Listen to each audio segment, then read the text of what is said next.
श्री शिव महापुराण की जय। नारद जी बोले, हे प्रजानाथ, हे सृष्टि के कर्ता, इसके पश्चात वहाँ क्या हुआ? पीछे की कथा में आपने श्रवण किया कि किस प्रकार से भगवान कार्तिकेय का प्रागट्य हुआ।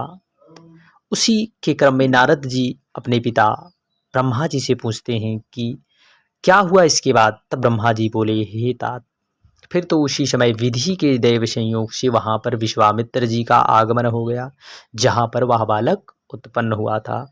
उसे देखकर ऋषि प्रसन्न हो गए और उसे नमस्कार करके उसके प्रताप को जानकर उन्होंने उसकी बड़ी स्तुति की। तब उस अत्यंत उत्सवादायक बालक ने भगवान शिव के अंशावतार से उत्पन्न हुए थे, उस बालक ने विश्वामित्र से कहा, हे महाज्ञानी, तुम शीघ्र ही शिव जी की इच्छा से यहाँ पर आ गए हो। अब तुम साविधिक मेरा संस्कार करो, अब आप सभी के पूज्य हो जाएंगे।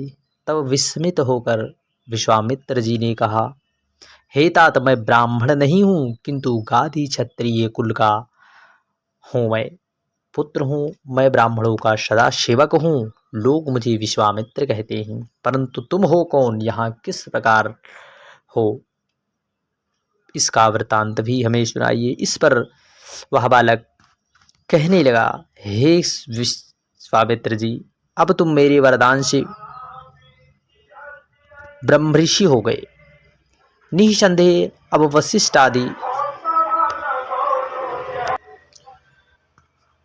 वशिष्ठ आदि तुम्हारे प्रशंसक होंगे। मैं आज्ञा देता हूँ कि तुम मेरा संस्कार करो और यह गुप्त रहस्य किसी से ना प्रकट करना। किंतु फिर तो विश्वामित्र ने उस बालक का जात कर्म संस्कार करवाया। तब उस बालक ने प्रसन्न होकर उन्हें सच्चा ज्ञान प्रदान किया। हे तात, यह तो मैंने तुमसे उस बालक की एक लीला कही है। देखिए किस प्रकार से विश्वामित्र जी ब्रह्मऋषि का पद प्राप्त करते हैं भगवान कार्तिकेय के द्वारा। अब उनकी दूसरी लीला भी सुनो। उसी समय जो श्वेत नाम के एक दूसरे ऋषि थे, उस दिव्य और परम बालक को आकर देखा तो उसका आलिंगन और चुम्बन किया।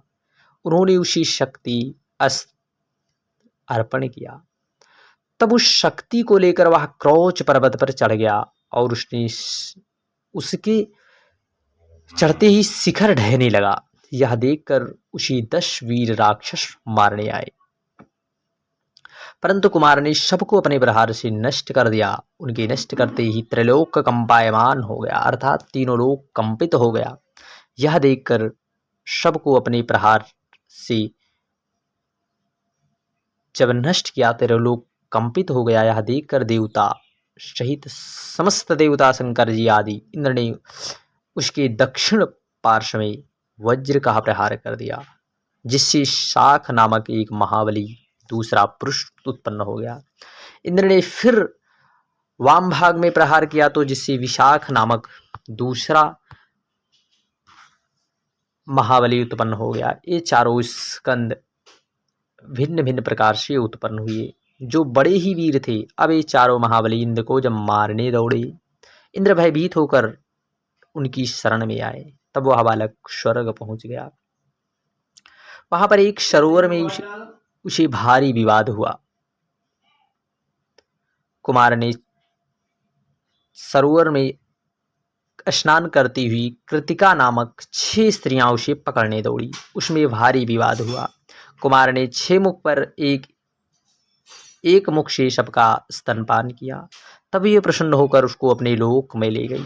बड़े प्रेम से उसे अपना दुग्ध पान कराया और उसका लालन पालन भी किया। त्रिलोक में दुर्लभ वस्त्रों को पहनाया, उत्तोत्तम आभूषण, स्वादिष्ट भोजन आदि करवाया। तब कृतिका कि उस बालक ने एक दिन स्वर्ग में जाकर बड़ी सुंदर चरित्र किया। देवताओं को उसकी महिमा दिखाई। विष्णु आदि चकित होकर उसका परिचय पूछने लगे, परंतु वह गुप्त हो गया। तब नारद जी पुनः पूछने पर ब्रह्मा जी कहने लगे, इस प्रकार जब बहुत समय व्यतीत हो गया, तब उस बालक का जब कुछ भी पता ना चला, तब उन्होंने एक दिन अपने स्वामी शंभु से पूछा कि हे देव देव महादेव, हे ईश्वर, आप मेरे पुण्य से ही मुझे प्राप्त हुए हैं। कृपा करके यह बतलाइए कि आपका वह वीर्य कहाँ गया जो पृथ्वी पर गिरा था, जिसे देवताओं ने छिपा लिया। क्या आपका वह वीर्य जो मुझ में ना गिरकर पृथ्वी पर गिरा वह कहीं नष्ट हो गया या उससे कोई उत्पन्न हो गया? तब पार्वती जी के यह वचन सुनकर जगदीश्वर ने देवताओं और मुनियों को बुलाकर कहा, हे देवताओं, मेरे अमोघ वीर्य को तुम सबने कहाँ छुपाया है, किसने छुपाया है? शीघ्र ही उसका सारा वृतांत बतलाओ, नहीं तो दंडित होगे। ईश्वर के यह वचन सुनकर सब सभा के लोग कंपित हो क्रम से क्रम एक दूसरे को देखकर प्रभु के आगे उनकी खोज संबंधी एक एक बात करने लगे। तब जैसे जैसे देवता वह वीर जहाँ गया, जैसे कृतकाओं को प्राप्त हुआ, संपूर्ण वृतांत उसे बताया। तब उसका पता पाकर भगवान शिव जी बड़े प्रसन्न हुए। उन्होंने ब्राह्मणों को बहुत सी दक्षिणा दी। पार्वती जी ने भी पुत्र का समाचार सुनकर प्रसन्न हो ब्राह्मणों को कोटि कोटि रत्न बहुत सी दक्षिणाएं दी। तब लक्ष्मी, सरस्वती, मैना, सावित्री आदि सब स्त्रियां, मुनि, विष्णु आदि देवताओं ने बहुत साधन दिया।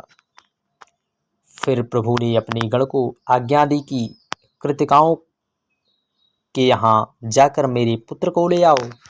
तब शिव जी के एक से एक बलिगण, लाखों क्षेत्रपाल, 3 लाख भूत, रुद्र भैरव स्वर्ग में उड़कर कृतिकाओं के घर को घेर लिया।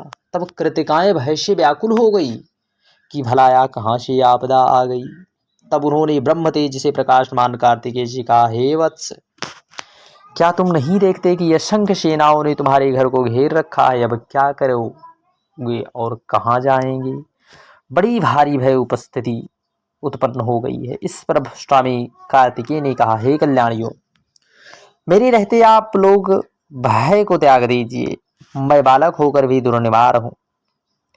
ऐसा कौन है जो मेरे वेग का निवारण कर सके? उसी समय शिव जी के प्रमुख सेनापति नंदीश्वर कार्तिकेय जी के समक्ष खड़े होकर यह कहने लगे, हे भाइयों तथा माताओं, मुझे जगत संहार करता शिव जी ने यहाँ भेजा है।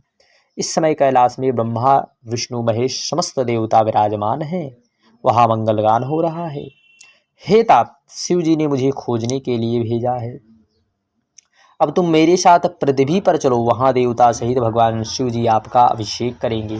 तारकासुर को मारने के लिए तुमको संपूर्ण अस्त्र शस्त्र प्रदान करेंगे। तुम विश्व संहारकर्ता के पुत्र हो, तुमको ये कृतिकाएं क्या रखेंगी? हे शिवपुत्र, तुम योगींद्र हो, अतुलनीय हो। हे भाई मूर्ख, तुम्हें क्या जानेंगे? जैसे मेढक कमल को नहीं जानता एक ही स्थान में स्थित है, वैसे ही मूर्ख मनुष्य तुम्हें नहीं जानते हैं।